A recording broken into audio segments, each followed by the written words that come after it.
tous et bienvenue sur ma chaîne. Ça y est, nous sommes le 1er mars, il fait beau, je déclare officiellement ouverte la saison de fertilisation des plantes d'intérieur.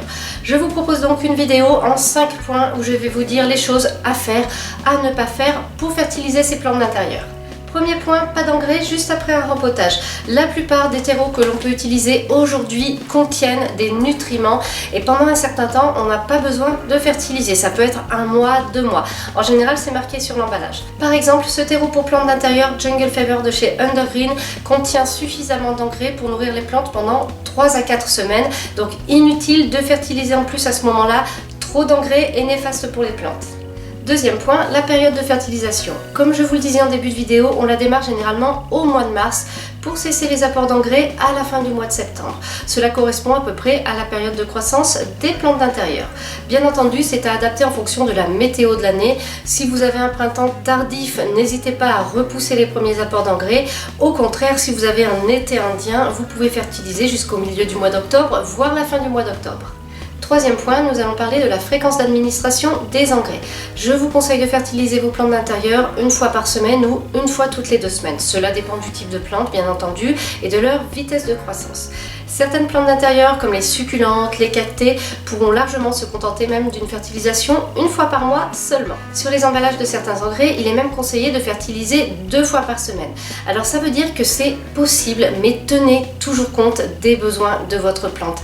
Si c'est une plante à croissance moins rapide que d'autres, je vous déconseille de mettre de l'engrais trop souvent parce que trop d'engrais c'est vraiment délétère pour les plantes, ça peut vraiment les abîmer. Quatrième point, c'est une restriction. On ne fertilise pas une plante qui est mal en point.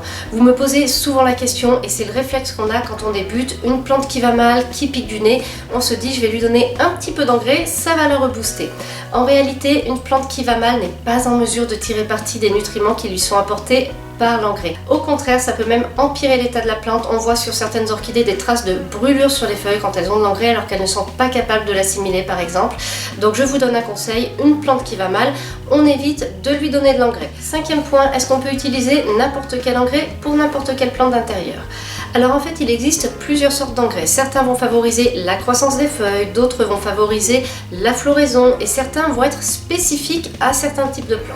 Ça dépend vraiment de la composition de l'engrais. Il y a 3 éléments principaux et suivant la façon dont on les équilibre en fait, ils ne vont pas avoir le même effet. Si vous voulez, on pourra rentrer dans le détail dans une autre vidéo, mais là ce que je voulais vous dire dans cette vidéo, c'est que les marques ont eu l'excellente idée de créer des engrais en fait qui vont cibler différents types de plantes. Alors par exemple, on va avoir toujours chez Undergreen, là c'est un engrais qui est spécifiquement fait pour les aromatiques, par exemple les aromatiques qu'on peut cultiver en intérieur vers la fenêtre à la belle saison.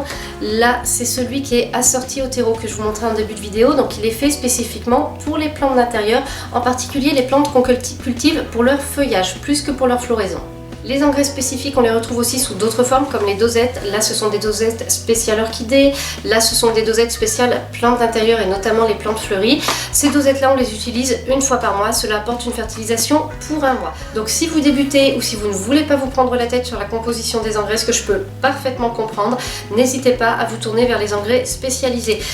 Ceux de la gamme Undergreen sont tout à fait compatibles avec l'agriculture biologique. Donc ça, c'est un gros plus. J'espère que cette vidéo vous a plu, a cassé certaines idées reçues sur la fertilisation, vous a donné quelques indications de base. Si vous voulez qu'on reparle d'engrais sous d'autres formes, dans d'autres vidéos, n'hésitez pas à me le dire en commentaire et à liker la vidéo.